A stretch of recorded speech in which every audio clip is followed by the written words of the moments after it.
جو کسی کی اولاد ہونے سے بھی پاک ہے اور اس کی کوئی اولاد ہونے سے بھی ہونا بھی عیب، اور یہ وہ عیب ہے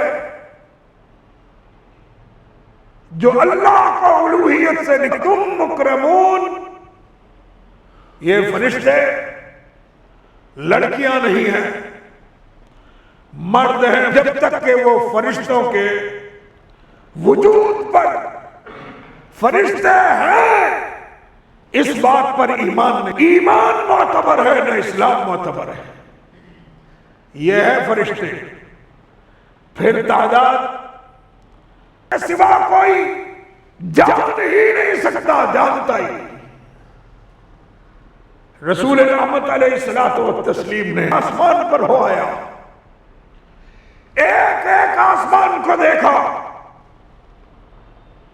4 انگلیوں کے تسبیح و تحمید سجدہ ریزی کے ساتھ ساتھ یہ سب قبولیت دعا کے اسباب ہیں۔ کیا ہے؟ قبولیت دعا کے رب العالمین نے کیا ہے۔ جب اس نے خود نے ان کو پابند کیا ہے تو وہ ان کی دعا قبول کرے نہیں سکتی۔ ادھر دعا کی، ادھر رب العالمین کی طرف سے قبولیت کی اس پر آئی لگنا۔ جس کی کوئی دعا رد نہ ہو اس کو کہتے ہیں مستجاب الدعوات۔ ہو گئی انشاءاللہ، اس کا بیڑا پار ہے، اس کا بیڑا انشاءاللہ، اس شخص کا بیڑا، اس عورت کا بیڑا پار ہے انشاءاللہ، اس میں کوئی شک نہیں۔ ہروں سے محبت رکھے گا، قلبہ معلق بالمساجد، نماز پڑھنے کے لیے مسجد کی رونق بنے گا۔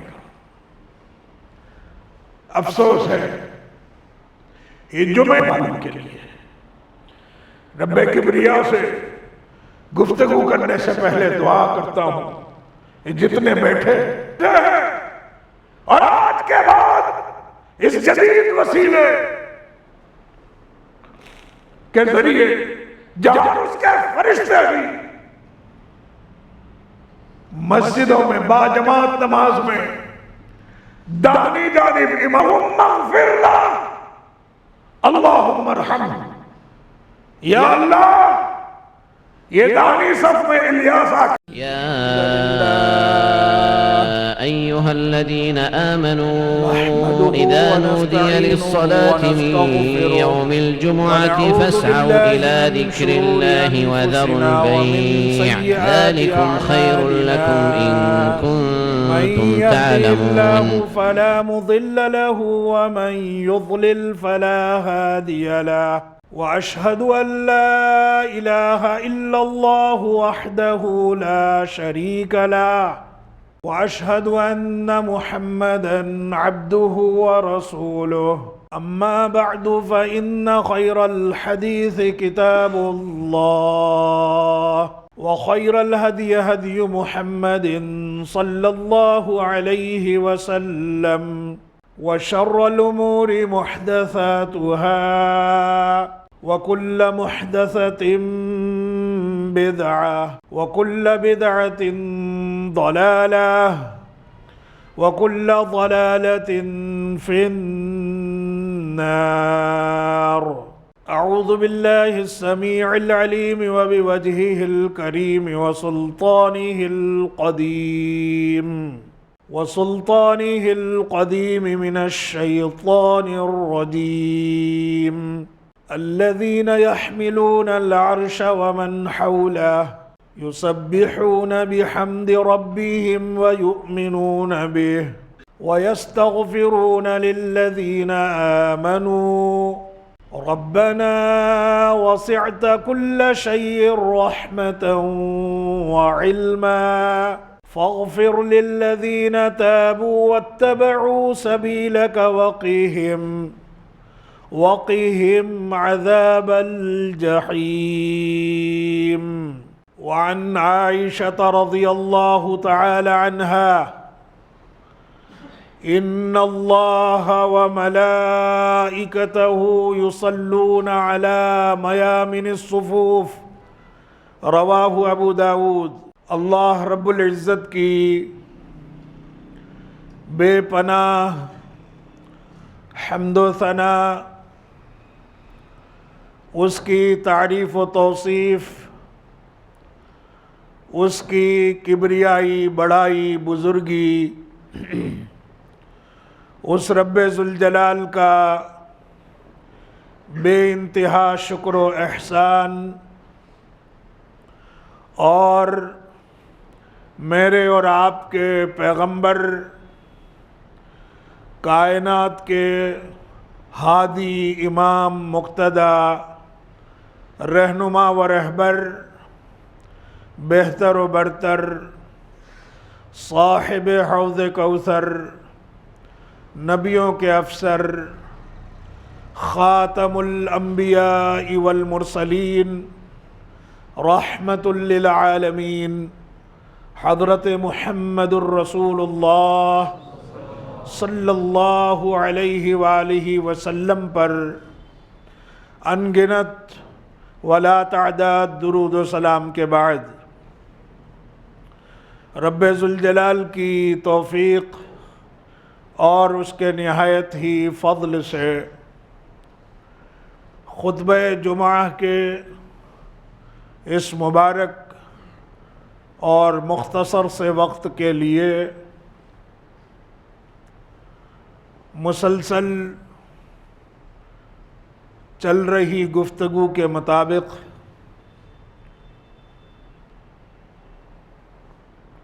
قرآن مقدس کی سورہ المؤمن کی 7ویں آیت کریمہ آپ حضرات کے سامنے پڑھی گئی ہے، اور اسی مناسبت کی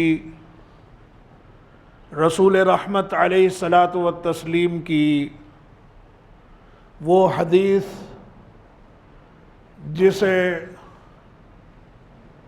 کائنات کی ماں اماں عائشہ صدیقہ رضی اللہ تعالی عنہا نے رسول رحمت علیہ الصلاۃ والتسلیم سے سن کر کائنات کے سامنے رکھا، اور جسے امام ابو داود رحمہ اللہ تعالی نے اپنی سنن میں 676 نمبر کے تحت نقل کیا، آپ حضرات کے سامنے پڑھی گئی ہے۔ پڑھی گئی رب کریم کی آیت اور رسول کریم صلی اللہ علیہ وآلہ وسلم کی حدیث میں بنیادی طور پر ہم اہل ایمان کے لیے فرشتوں کا دعائے رحمت و مغفرت کرنا، اس کا بنیادی طور پر تذکرہ کیا گیا ہے۔ پچھلے خطبوں میں آپ نے سن رکھا ہے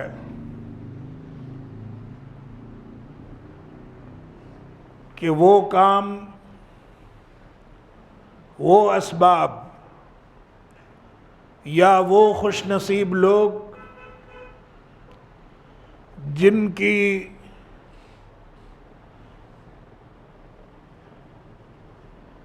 کے نصیب میں فرشتوں کی دعائے رحمت و مغفرت میسر آتی ہے، ایسے سرے دست 5 کام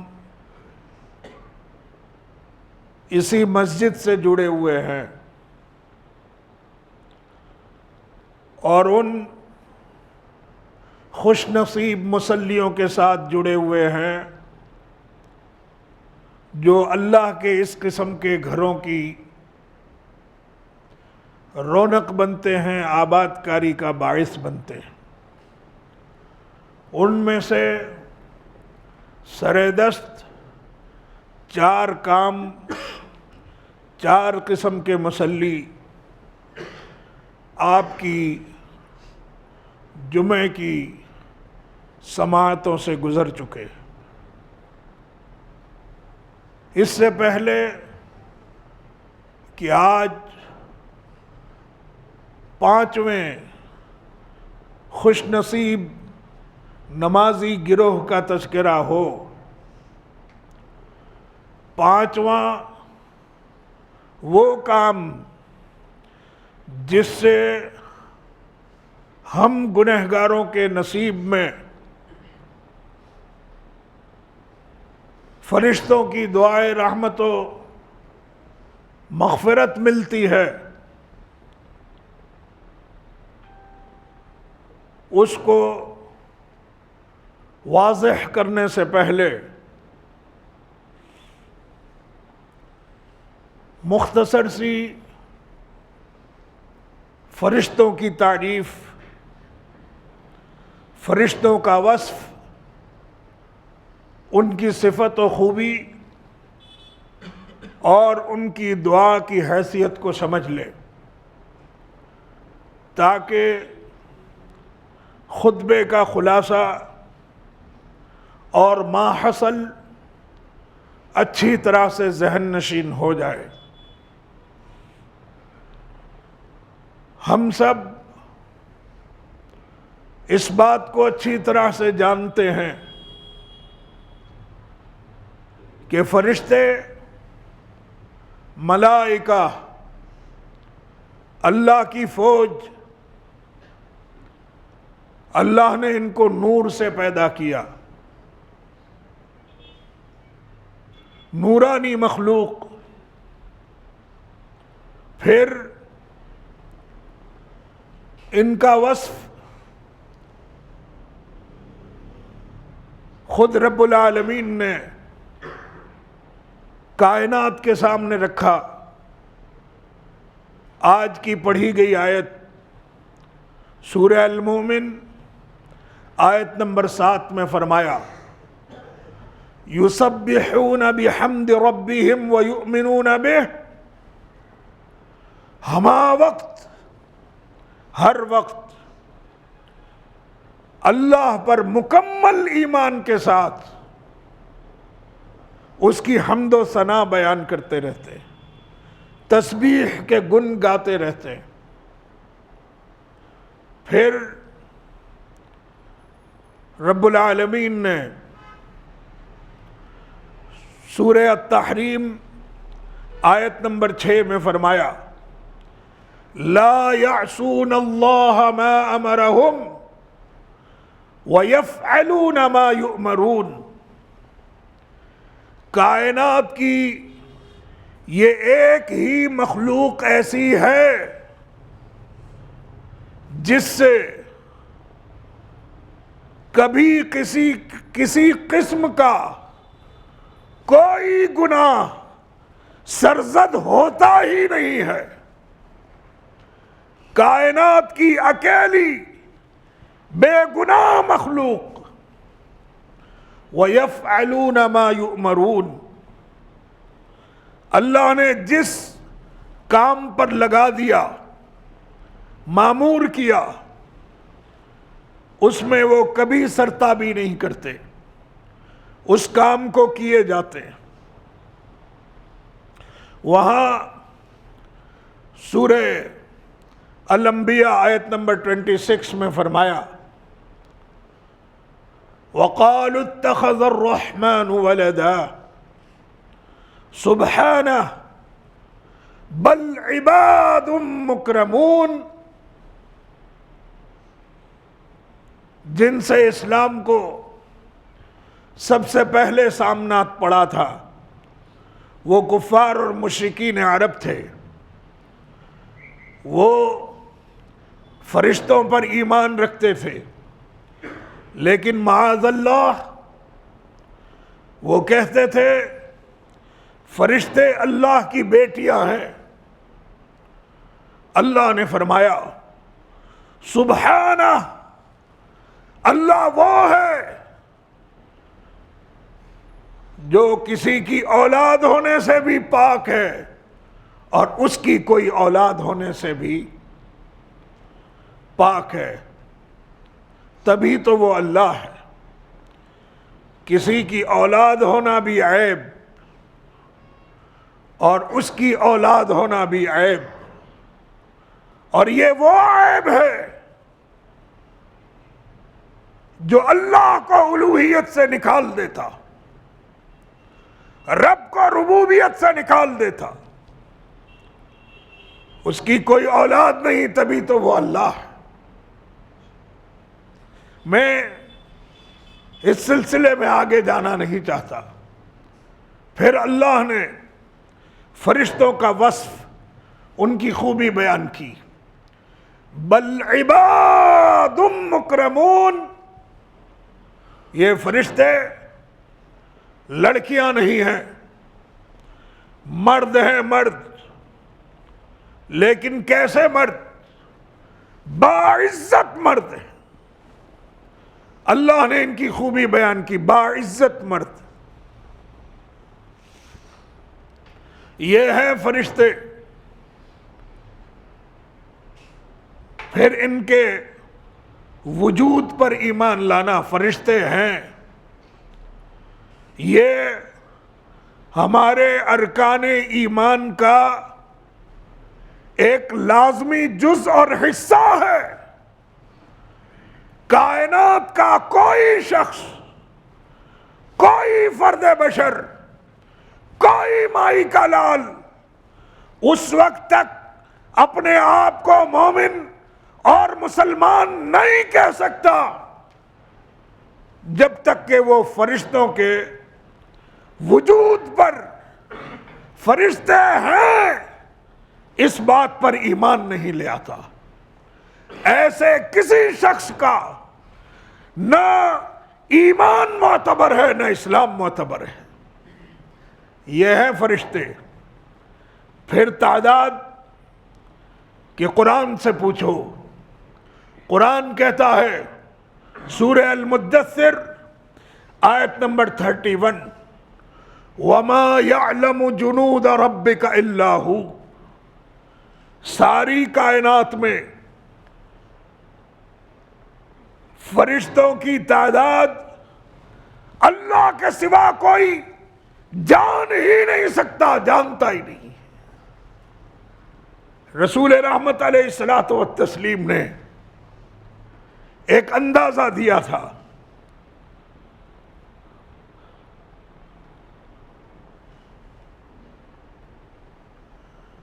اور آنکھوں دیکھا حال بیان کیا. اللہ نے مجھے آسمانوں کی سیر کرائی، میں نے دیکھا، اپنی آنکھوں سے دیکھا. ما فیہا موضع 4 اصابع الا وملک واضع جبہتہ ساجدا للہ. میں 7 آسمان پر ہو آیا، ایک ایک آسمان کو دیکھا، 4 انگلیوں کے برابر بھی کسی آسمان میں کوئی جگہ خالی نہیں جہاں کوئی نہ کوئی فرشتہ اللہ کے سامنے سجدہ ریز نہ ہو. یہ ہے تعداد. کتنا بڑا آسمان. پھر 7 آسمان. کوئی اندازہ کر سکتا ہے؟ یہ ان کی تعداد ہے. اب ان کی دعا کی حیثیت کیا ہے؟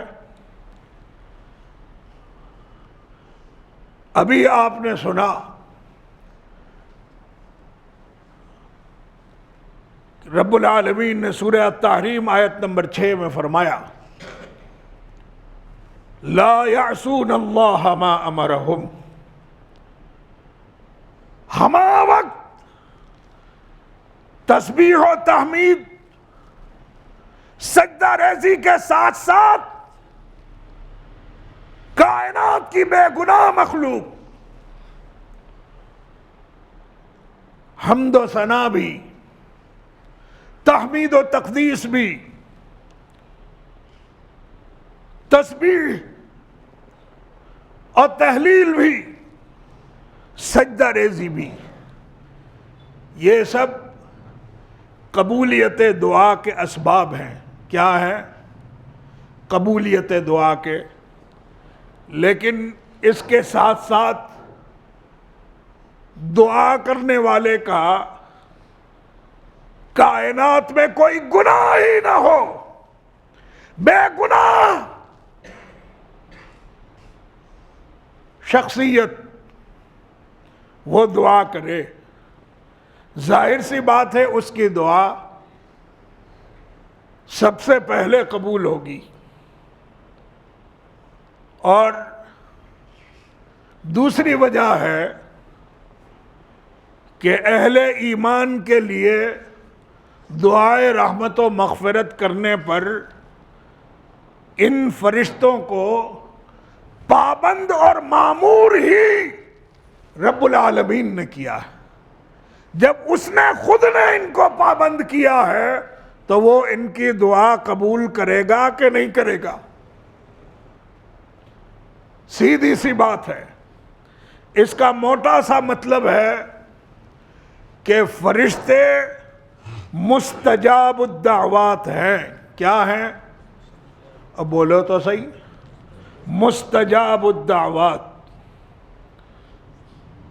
اب مستجاب الدعوات کس کو کہتے ہیں؟ پہلے سمجھا چکا ہوں۔ جس کی کوئی دعا رب کے یہاں سے شرف قبولیت کے حصول کے بغیر رہ ہی نہیں سکتی، ادھر دعا کی ادھر رب العالمین کی طرف سے قبولیت کی اس پر مہر لگنا ہی لگنا ہے۔ جس کی کوئی دعا رد نہ ہو اس کو کہتے ہیں مستجاب الدعوات، اور فرشتے مستجاب الدعوات ہیں۔ اتنی تمہیدی گفتگو سے آپ نے یہ تو سمجھ ہی لیا ہے، سمجھ ہی لیا ہوگا کہ جس کسی گنہگار کے نصیب میں فرشتوں کی دعائے رحمت و مغفرت میسر ہو گئی، انشاءاللہ اس کا بیڑا پار ہے، اس کا بیڑا انشاءاللہ قرآن اور حدیث کے کانفیڈنس سے پورے یقین کے ساتھ کہہ سکتا ہوں، آپ مان سکتے ہیں کہ اس شخص کا بیڑا، اس عورت کا بیڑا پار ہے انشاءاللہ، اس میں کوئی شک نہیں۔ اب آئیے اس طرف، وہ کون سے لوگ ہیں، وہ کون سے کام ہیں جن کو انجام دینے سے اپنے آپ پر نافذ اور لاگو کرنے سے مستجاب الدعوات فرشتوں کی دعائے رحمت و مغفرت ملتی ہے۔ ان میں 4 کام بحمد اللہ رب کبریاء کی توفیق سے ہم اور آپ سن چکے، اور آج سر دست مسجد کا 5واں کام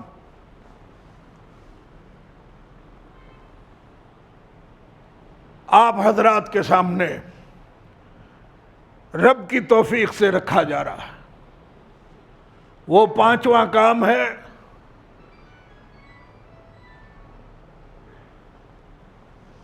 مسجد کی صفوں میں داہنی جانب آ کر کھڑے ہونا، میامن الصفوف۔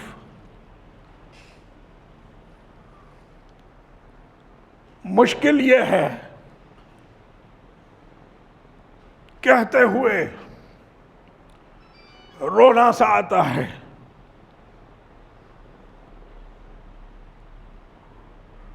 مسجد میں کون آئے گا؟ صف اول میں کون آئے گا؟ نماز سے پہلے کھڑی ہونے والی نماز سے پہلے، کھڑی ہونے والی نماز کے بعد مسجد میں بیٹھ کر انتظار کون کرے گا؟ صف اول کا وارث کون بنے گا؟ صفوں میں پیر سے پیر، کندھے سے کندھا، ٹخنے سے ٹخنا ملا کر کون کھڑا ہوگا؟ اور آج کی 5ویں چیز، 5واں کام، میامن الصفوف، صفوں کی دانی جانب کون کھڑا ہوگا؟ وہ ہوگا جو اللہ کے گھروں سے محبت رکھے گا. قلبہ معلق بالمساجد، جس کا دل مسجدوں سے جڑا ہوا ہوگا، جو باجماعت نماز پڑھنے کے لیے مسجد کی رونق بنے گا. افسوس ہے یہ جمعے کے اتنے سارے نمازی عصر کی نماز میں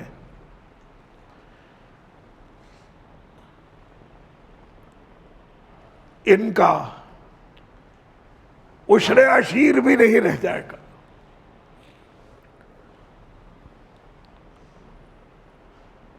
اس لیے یہ ساری فضیلتیں، فرشتوں کی یہ دعائے رحمت و مغفرت، 5 وقتہ باجماعت مسجد میں آ کر نماز پڑھنے والوں کے لیے. رب کبریا سے گفتگو کرنے سے پہلے دعا کرتا ہوں، یہ جتنے بیٹھے ہیں اس مسجد میں بیٹھے ہیں اور آج کے بعد اس جدید وسیلے کے ذریعے جہاں تک اس گنہگار کی بات جائے گی، سامعین کو، ناظرین کو، سننے اور دیکھنے والوں کو رب کبریا توفیق عطا فرمائے کہ وہ اپنا تعلق مسجدوں سے جوڑے، مسجدوں سے لا تعلقی اور دوری کو ختم کرے، باجماعت مسجد میں آ کر نماز پڑھیں. 5واں کام ہے جس کا تذکرہ کونین کی رحمت اور دارین کی سعادت محمد مصطفیٰ صلی اللہ علیہ وسلم نے آج کی پڑھی گئی اماں عائشہ کی حدیث، جسے امام ابو داؤد رحمہ اللہ تعالی نے 676 نمبر کے تحت اپنی سنن میں جمع کر کے کائنات کے سامنے رکھا. کون ہے ان کی رحمت اور دارین کی سعادت؟ محمد مصطفیٰ صلی اللہ علیہ وآلہ وسلم نے فرمایا، ان اللہ و ملائکتہ یصلون علی میامن الصفوف. اللہ بھی اور اس کے فرشتے بھی مسجدوں میں باجماعت نماز میں داہنی جانب، امام کی داہنی جانب آ کر کھڑے ہونے والوں کے لیے دعائے رحمت و مغفرت کرتے ہیں. اگلی حدیث میں جو پہلے خطبے میں پڑھی گئی الفاظ بھی موجود ہے. تقول، کیا کہتے ہیں فرشتے؟ اللہم اغفر لہ، اللہم ارحمہ. یا اللہ، یہ دانی صف میں الیاس آ کے کھڑا ہو گیا ہے، یہ فلاں کھڑا ہو گیا ہے، اللہ تو اس کو معاف تو کر، لیکن اپنی بے پناہ رحمتوں کی سوغات کے ساتھ معاف فرما دے. ایک ہوتا ہے یوں ہی معافی مل جائے، اور ایک ہوتا ہے عزت و اکرام کے ساتھ معافی ملنا. دونوں میں فرق ہے. اور یہ معافی ملتی ہے باعزت معافی، کہتے ہیں نا باعزت رہا ہو گئے، یہ ملتی ہے با جماعت مسجد میں آ کر داہنی جانب امام کے داہنی جانب کھڑے ہونے سے۔ اسلام میں، دین میں، شریعت میں داہنی جانب یہ شریعت کی مطلوبہ چیز ہے، ہر کام میں داہنی جانب رہنا، دائیں بازو سے کام شروع کرنا، داہنے ہاتھ سے کام شروع کرنا، یہ شریعت کو مطلوب ہے۔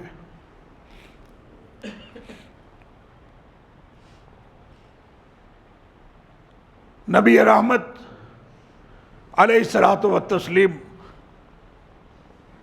کی داہنے جانب کی آپ کی عادت اور سنت، آپ کی محبت کو یہی اماں عائشہ رضی اللہ تعالی عنہا کائنات کے سامنے رکھتی ہیں۔ یہ بھی نبی اکرم ہادی برحق علیہ الصلوۃ والتسلیم کی محبوب سنتوں میں سے ایک سنت ہے۔ اماں عائشہ کہتی ہیں کان یعجبہ التیمن فی تنعلہ وترجلہ وطہورہ وفی شان کلہ۔ نبی رحمت علیہ الصلوۃ والتسلیم، بخاری کی صحیح ترین روایت، نبی رحمت علیہ الصلوۃ والتسلیم کو ہر کام داہنی جانب سے کرنا آپ کو پسند تھا، یہاں تک کہ جب آپ کنگھی کرتے، کنگھا اٹھاتے اور داہنی جانب کے بالوں کو سنوارتے، ترجل تناول، جوتا پہنتے پہلے سیدھا پیر اندر ڈالتے، وترجل جب بال سنوارتے کنگھا داہنی جانب چلاتے، وطہور وضو کرتے سیدھے ہاتھ میں پانی لیتے پھر بایاں ہاتھ میں لاتے، وفی شان کل سارے کام آپ داہنی جانب سے شروع کرتے۔ اسلام کو داہنی جانب بہت پیاری ہے۔ قرآن کریم میں رب العالمین نے جنت کا ایک بہت بڑا حصہ اصحاب الیمین کا بیان کیا ہے، بالخصوص سورہ واقعہ 38 سے آگے کی آیتیں، وَأَصْحَابُ الْيَمِينِ مَا أَصْحَابُ الْيَمِينِ، سیدھے ہاتھ والے، رائٹ سائڈ والے، داہنی جانب والے، کیا کہنا، فی سدر مخضود، آئے ہائے، بغیر کانٹے کی بیریوں میں، وطلح مندود، طیبتے کیلے جھوم رہے ہیں، وظل ممدود، حد نگاہ تک نور کا پرتو اور سایہ، وماء مسکوب، بہتا ہوا پانی کبھی ختم نہیں ہوگا، وفاکہۃ کثیرہ لا مقطوعۃ ولا ممنوعہ، وہ فروٹس، میوے جن کی کوالٹی اور کوانٹٹی کبھی ختم نہیں ہوگی، بڑی بڑی آنکھوں والی خوبصورت حور عین جن کو اللہ نے انہی کے لیے پیدا کیا، یہ سب اصحاب الیمین کے لیے۔ حضرت براء ابن عازب رضی اللہ تعالی عنہ، ابو داؤد کی 615 نمبر کی حدیث ہے، کہتے ہیں یہ جو رسول رحمت علیہ الصلوۃ والتسلیم کی تربیت تھی، اس تربیت کو جان و دل سے اگر کسی نے بعد والوں کے لیے سنبھالا اور بعد والوں کے لیے رہبری کا حق ادا کیا تو وہ صحابہ کرام ہیں رضی اللہ تعالی عنہم۔ براء ابن عازب کہتے ہیں کننا اذا صلینا خلف رسول اللہ یا خلف النبی صلی اللہ علیہ وسلم احببنا ان نقوم عن یمینہ، ہم جب بھی سرور کائنات حضرت محمد مصطفیٰ صلی اللہ علیہ وسلم کے ساتھ نماز پڑھتے، ہماری دیری نہ خواہش ہوتی، گھر سے خواہش کر کے نیت کر کے نکلتے، ہم رسول رحمت کے دائیں جانب کھڑے ہوں گے، دائیں جانب۔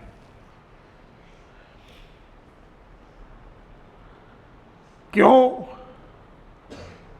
فَيُقْبِلُ عَلَيْنَا بِوَجْهِ، ایک تو دائیں جانب کی فضیلت ہے جو اپنی جگہ ہے، دوسرا یہ ہوگا کہ جیسے ہی نماز ختم ہوگی اور اس رخ زیبا کہ اس زبان فیض ترجمان سے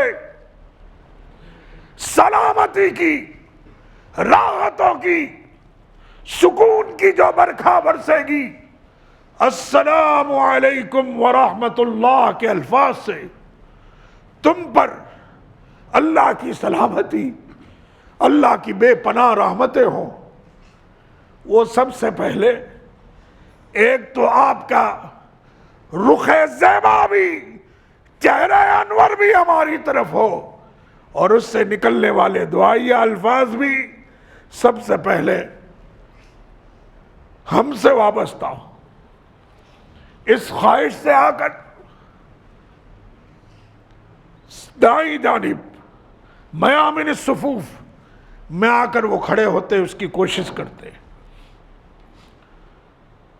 یہ ہے صف میں دائیں جانب کھڑا ہونا۔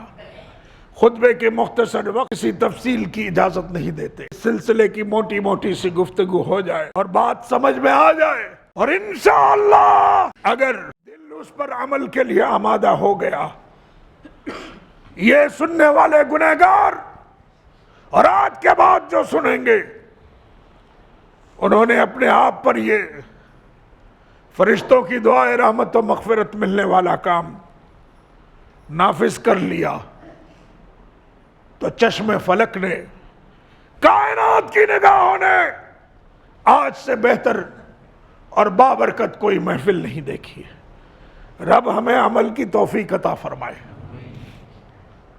میامن الصفوف، صفوں کی دائیں جانب با جماعت نماز میں کھڑے ہونا،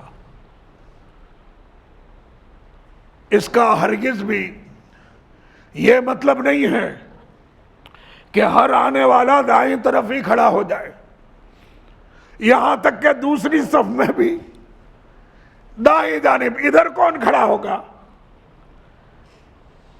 یہ ہرگز بھی مطلب نہیں ہے۔ یہ صرف داہنی جانب کی فضیلت ہے، باقی بائیں جانب بھی کھڑے ہوں گے۔ جب داہنی جانب جگہ ہی نہیں ہے تو یہ نہیں ہے کہ آدمی دوسری صف کرے گا، اور نہ اس کے لیے کوئی کھینچتان ضروری اور لازم ہے۔ یہ آپ کا مقدر ہے، یہ آپ کی نیت ہے، یہ آپ کی کہ جذبے پر ڈیپینڈ کرتا ہے۔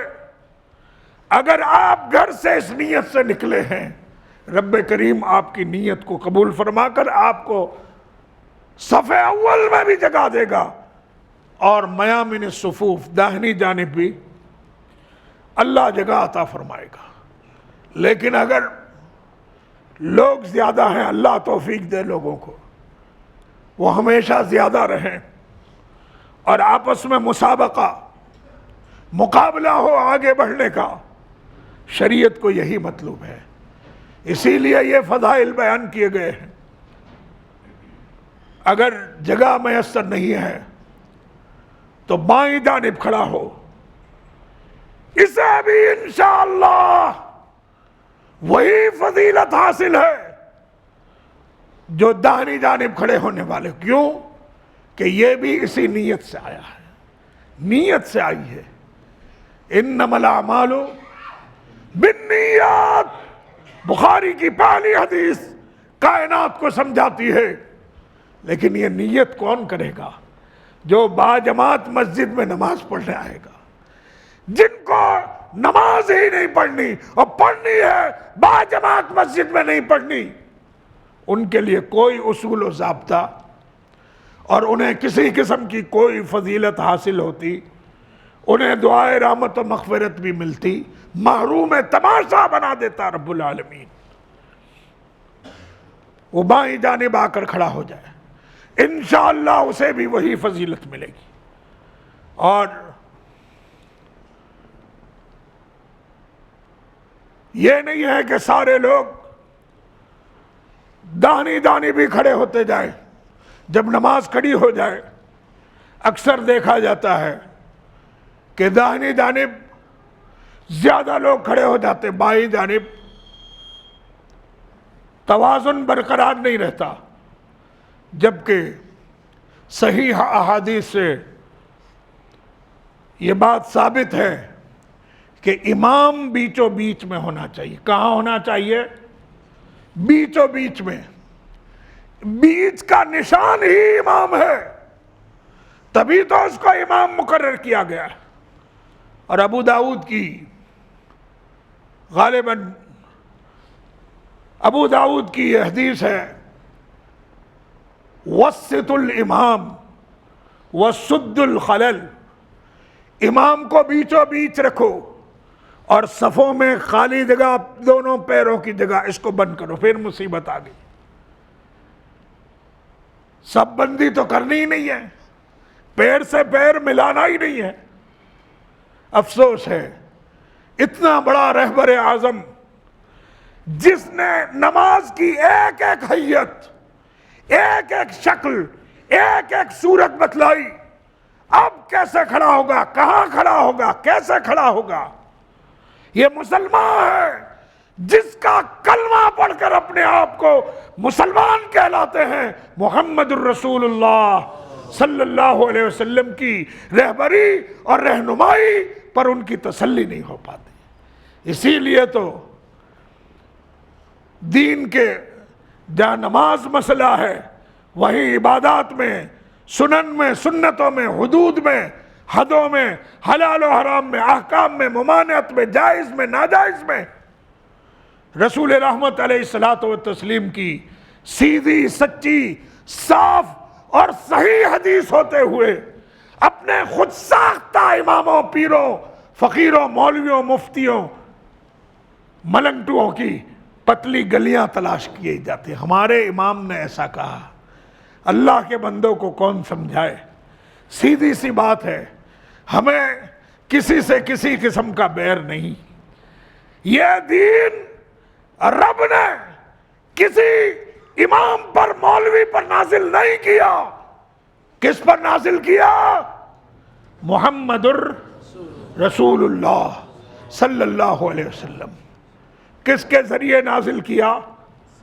آسمان کا بزرگ رسول جبرائیل ہے امین علیہ الصلوۃ والتسلیم. کیا سند ہے اس کی بھی سند دیکھو, زمین کے رسول کی, آسمان کے رسول کی بھی سند دیکھو. قرآن کہتا ہے, میں نہیں کہتا, فَإِنَّهُ نَزَّلَهُ عَلَىٰ قَلْبِكَ بِإِذْنِ اللَّهِ. یہ جو کہتا ہے نا, اس نے جو کچھ نازل کیا فرشتے نے, اس نے وہ نازل کیا جو اللہ نے اس کو حکم دیا تھا. قرآن کہتا ہے, قرآن کہتا وَمَا يَنْتِقُ عَنِ الْهَوَىٰ. زمین کے اس رسول کے لیے, اس رسول امین کے لیے, یہ ہمارا پیغمبر دین کے بارے میں بولتا ہی نہیں, زبان کھولتا ہی نہیں جب تک کہ عرش والا اس کو نہ بلوائے. تو یہ زبان کس کی ہوئی؟ یہ بات کس کی ہوئی؟ اللہ کی ہوئی، ادا آپ کی زبان فیض ترجمان سے ہو رہی ہے۔ رب العالمین امت مسلمہ کو صحیح سمجھ عطا فرمائے۔ اور نبی نے کہا تھا، کائنات کو وصیت کی تھی، میں اس کائنات سے جا رہا ہوں لیکن میری اپنی پڑھی پڑھائی ہوئی صحیح نماز چھوڑ کے جا رہا ہوں۔ صلو کما رأیتمونی اصلی، میرے بعد نماز اسی طرح سے پڑھنا، نماز پڑھنا لیکن اس طریقے پر پڑھنا جو میری محمد الرسول اللہ، میرا محمد مصطفیٰ صلی اللہ علیہ وسلم کا طریقہ ہے۔ ابو داؤد کی حدیث، وسط الامام، امام کو بیچ میں رکھو۔ اور بیچ میں رکھنے کا کیا مطلب ہے؟ سب دائیں طرف ہو جائیں تو بیچ میں ہوا دونوں طرف، کیا کہتے ہیں ہم، سمتولن، برابر و میزان ہونا چاہیے، توازن برابر ہونا چاہیے، نہ ادھر زیادہ نہ ادھر زیادہ، لیکن دونوں جگہ برابر ہیں تو آنے والا شروع کہاں سے کرے گا؟ داہنی جانب سے۔ یہ مقصود ہے، یہ مطلب ہے حدیث کا۔ لیکن ابو داؤد کی یہ حدیث سنداً ضعیف ہے لیکن معنی کے اعتبار سے بالکل صحیح ہے۔ دوسری حدیث جو حضرت جابر رضی اللہ تعالیٰ عنہ کی، صحیح مسلم کی صحیح ترین حدیث، حضرت جابر رضی اللہ تعالیٰ عنہ اپنا معاملہ کائنات کے سامنے رکھتے ہیں، کتنی واضح شریعت، کتنے کھلے ہوئے مسائل۔ رب کبریا اپنے رسول پر بے پناہ رحمت نازل فرمائے، دین کا کوئی شعشہ، کوئی زاویہ، کوئی وبھاگ ایسا نہیں رہنے دیا جہاں آپ نے امت کی مکمل رہبری اور رہنمائی نہ کی ہو، صلی اللہ علیہ وسلم، صلی اللہ علیہ وسلم، صلی اللہ علیہ وسلم۔ اللہ اپنی بے پناہ اپنے درود و سلام اس پر نازل فرمائے۔ حضرت جابر کہتے ہیں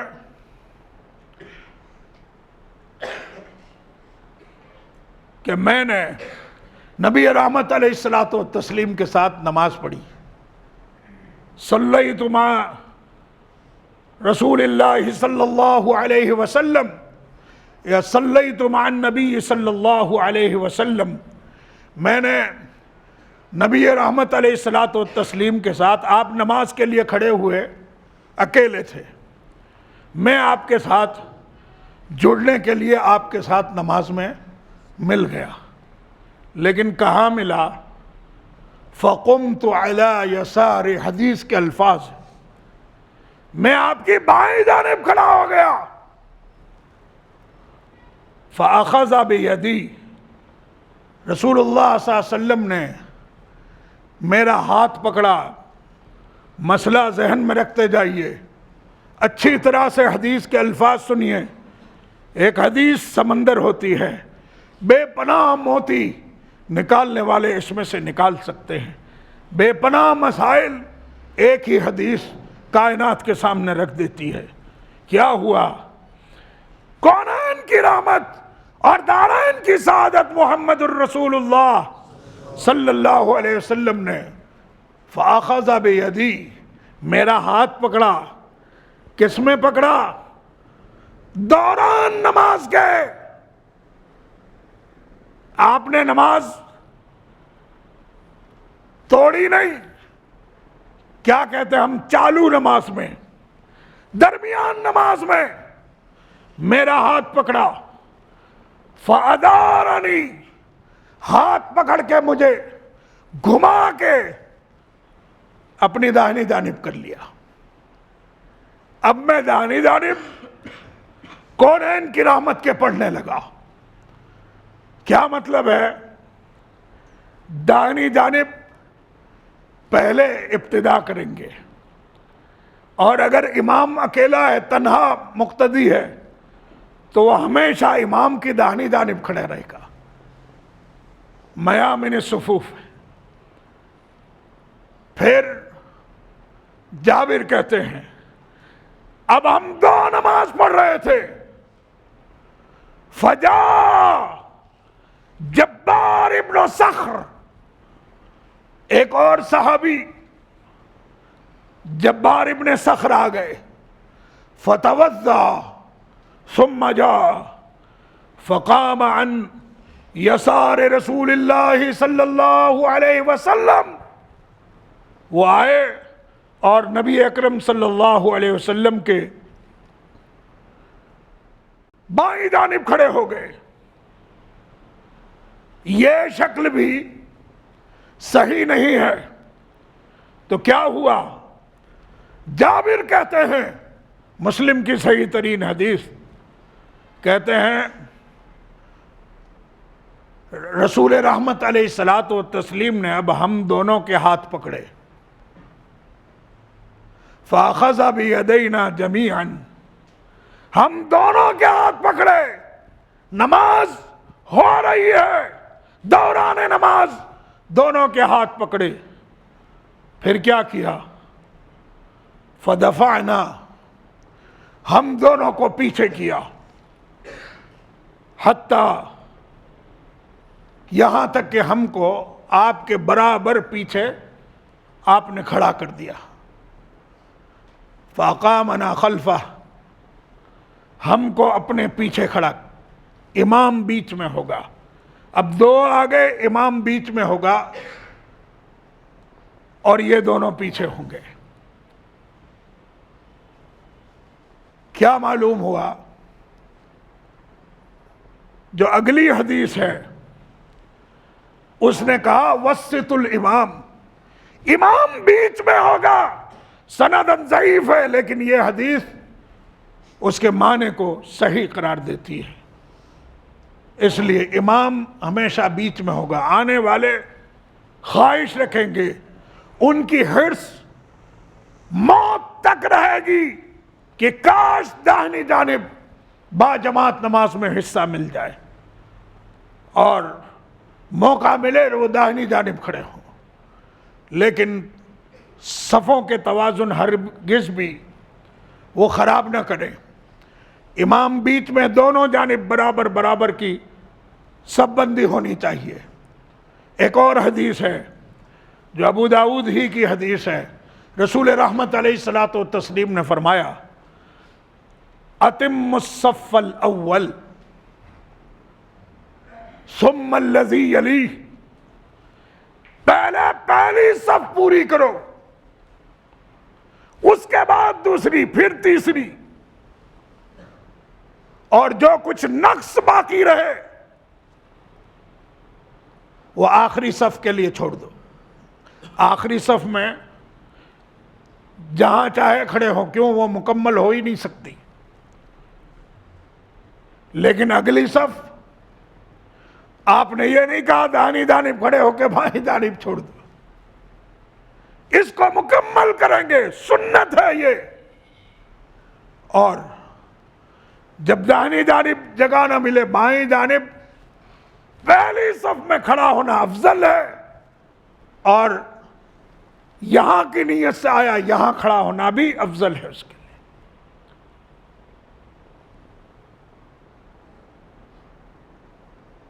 اور آخری بات کہ آج رب کبریا کی توفیق سے یہ 5ویں چیز بھی